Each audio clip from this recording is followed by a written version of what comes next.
Hello everyone, I am back again, day 2 of our 21 laws, and I am broadcasting on my Facebook live page as well as my Periscope page. And yesterday we did a broadcast on law number 21. We're going backwards, right? It's the end of the year, so we're starting at the end and we're going to the beginning. So yesterday's law was the law of legacy, and I really challenge you to make your legacy statement, which is you taking charge now of that one thing that you want people to say about you when you've completed your purpose here in the earth or after you've retired. And what do you want people to say about you? You have the authority now to influence what people will say. You don't wait until the end of your life to begin to think about your legacy. You do that now. So on today's law is the law of explosive growth.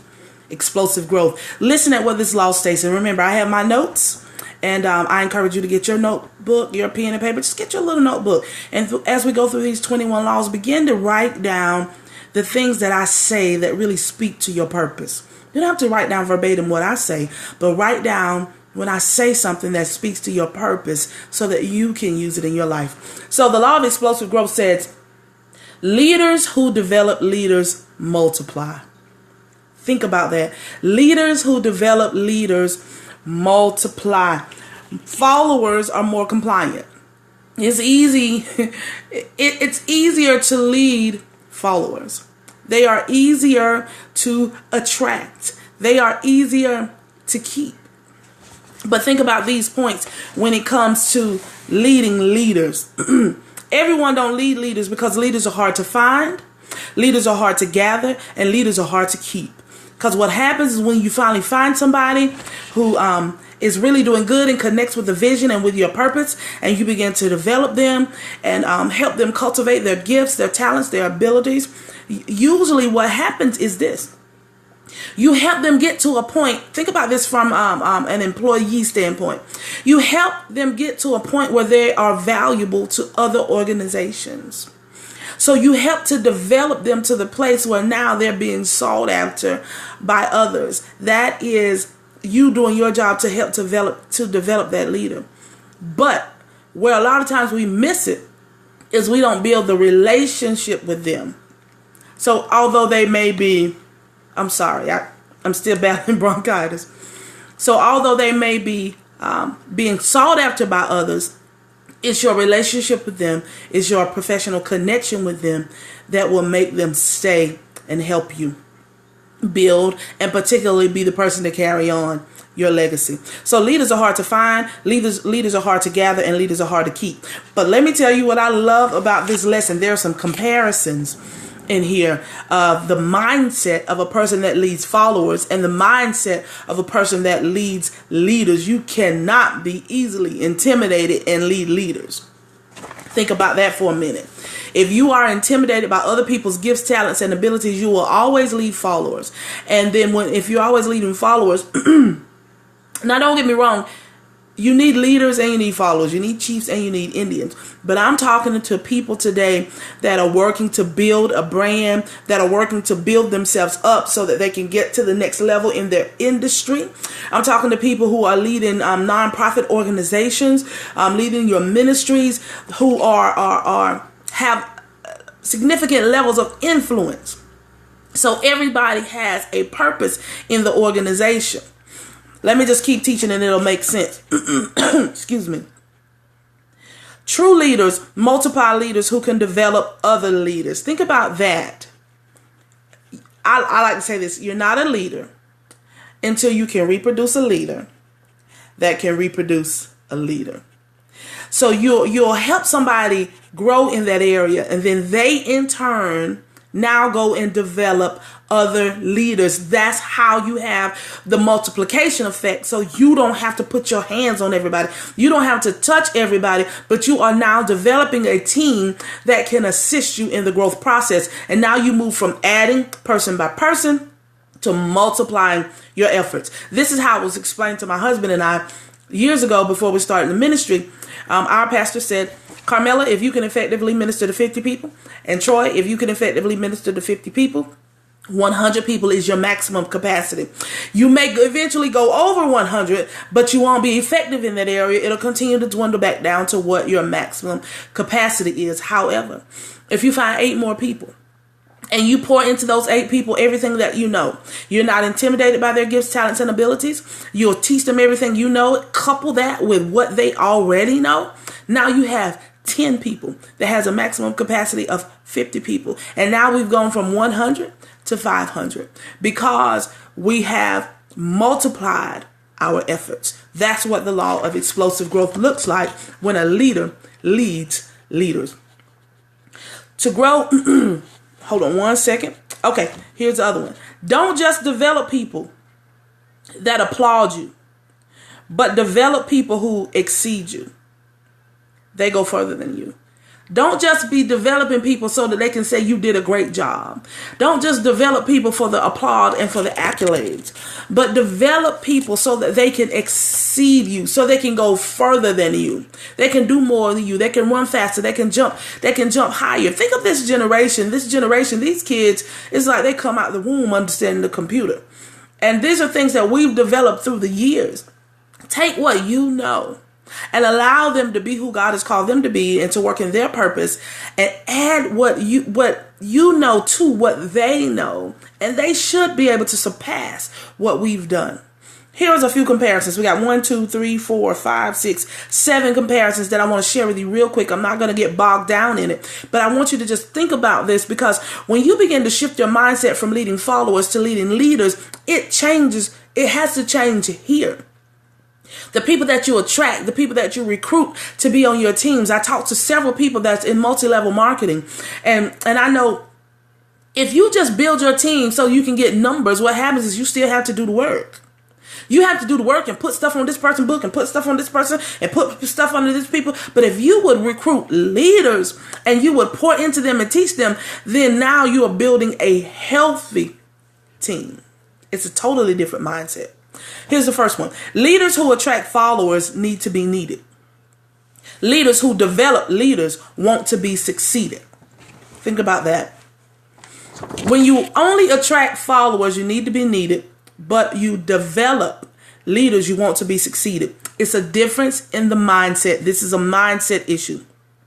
If you have to look at your motive, if you just need to be needed.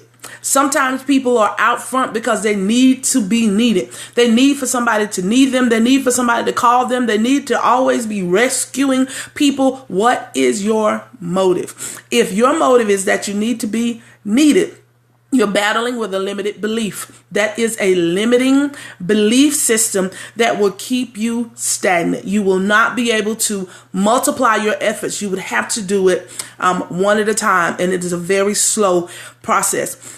This needing to be needed also leads to insecurities.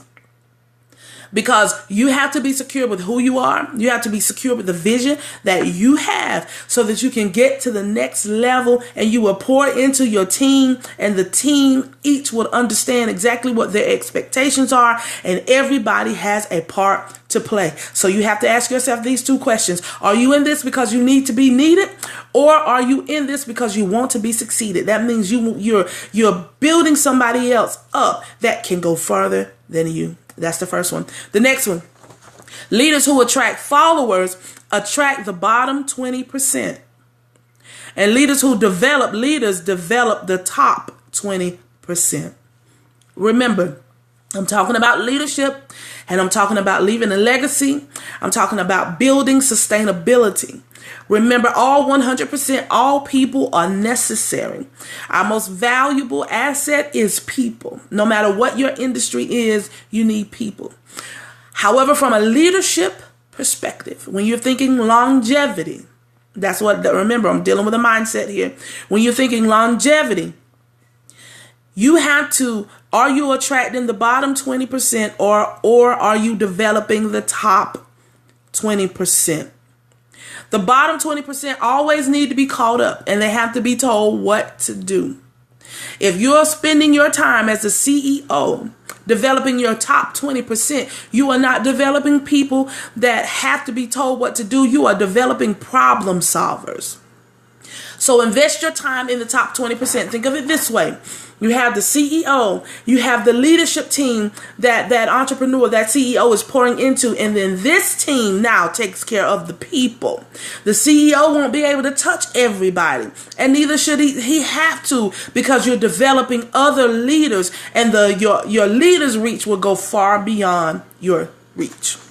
The next one, leaders who attract followers focus on weaknesses, but leaders who develop leaders focus on strengths. Are you focusing on the weaknesses of the people? Is everybody always whining? You have to take a look at who you are attracting into your inner circle.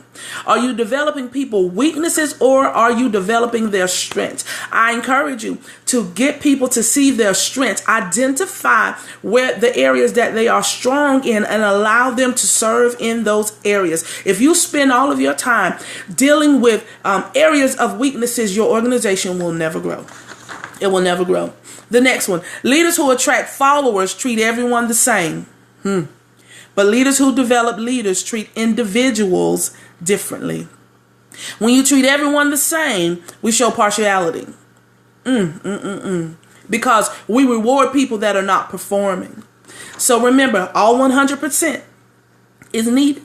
But in order for you to develop sustainability, you have to develop that top 20%. And you have to treat people differently. You don't need to treat anybody bad, but you treat them differently based on their skills, talents, and abilities, based on what they can bring to your organization. You help them to develop themselves in that particular area, and you let them work in their sweet spot. The next one, leaders who attract followers spend time with others, and leaders who develop leaders invest with the right people. There's a difference, because if you just spend your money, there's a difference in spending your money and investing your money.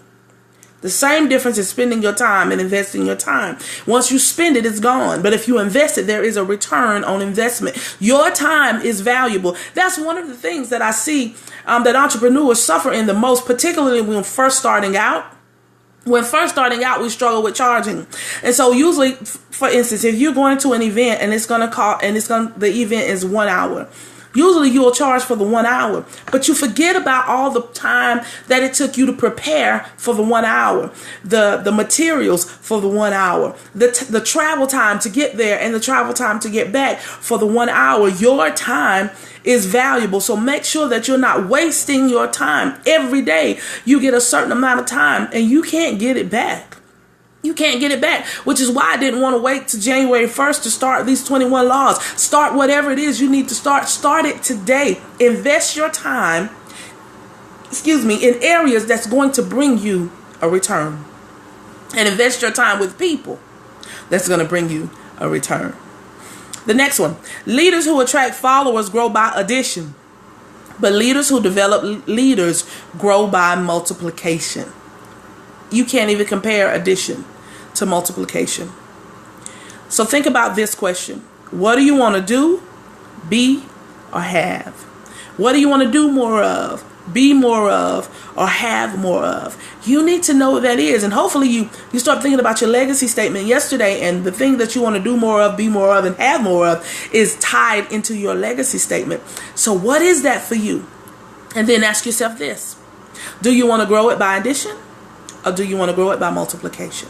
If you want to grow it by multiplication, once you get your foundation set, begin to recruit and attract leaders. Do not be intimidated by other people's gifts, talents, and abilities, and allow them to work in their sweet spot alongside you, and you will multiply your efforts every time. And the last one, leaders who attract followers impact only the people they touch, and leaders who develop leaders impact people beyond their reach. If you only attract followers, this goes back to that analogy with the top 50, with the 50 people of me and my husband. You can only help the people that you touch. Think of organizations where the leader micromanage and they want their hands on everything, and that organization typically gets stagnant because you got a group of people with unlimited potential, and you have to be willing to allow those people to be great. So my kids say, Mama, why don't you just let me be great? You got to allow the people that's on your team to be great. And when you do, your reach will go far beyond what you could have ever thought or imagined. I thought when I was reading this last night and studying, I thought about my old pastor and the women in our current ministry. And I always share different tips with them about how we're to carry ourselves and what we are to wear and not to wear when we go out the house, and just little things, nothing drastic, but stuff as simple as don't leave out the house in your pajamas, things like that. But and then how to balance home and ministry, and ministering to your spouse and ministering to your children, and different things that I share with them. Those were all things that I got from my pastor when I was 23 years old.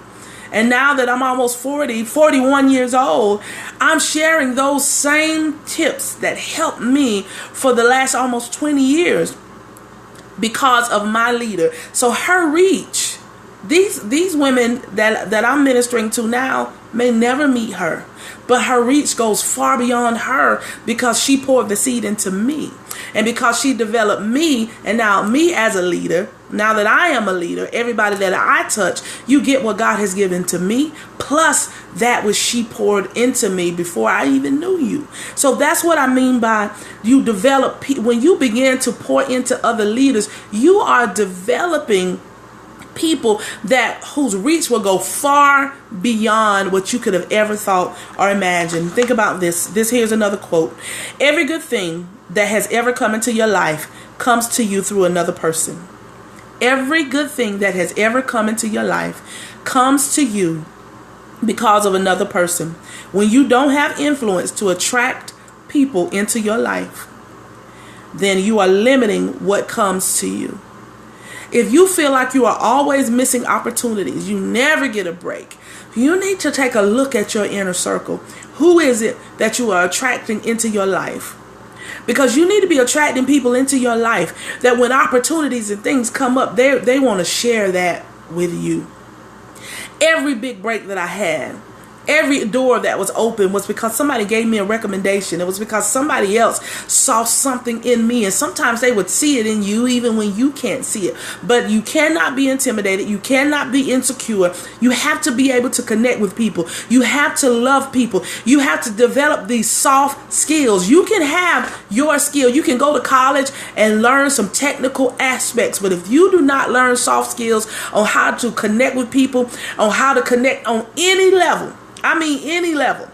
I should be able to take you to the White House or to the backyard barbecue, and you know how to conduct yourself and connect with people in that situation. If you can't do that, that is a skill that you can develop. You need to be working on that skill and be intentional about it. If you ever want to have explosive growth, you got to know how to connect with people and not be intimidated by people who are stronger than you, people that have gone farther than you, people with more money than you, because you only attract that which you respect.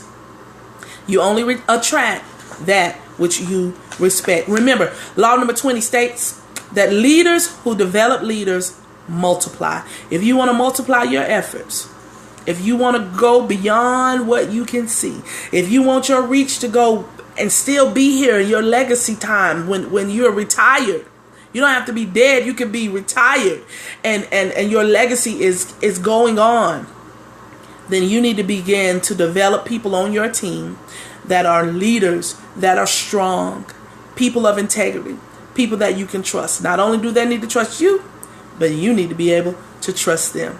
The law of explosive growth. We'll be back on tomorrow with law number 19. So I'll look forward to seeing you then, and have a great day.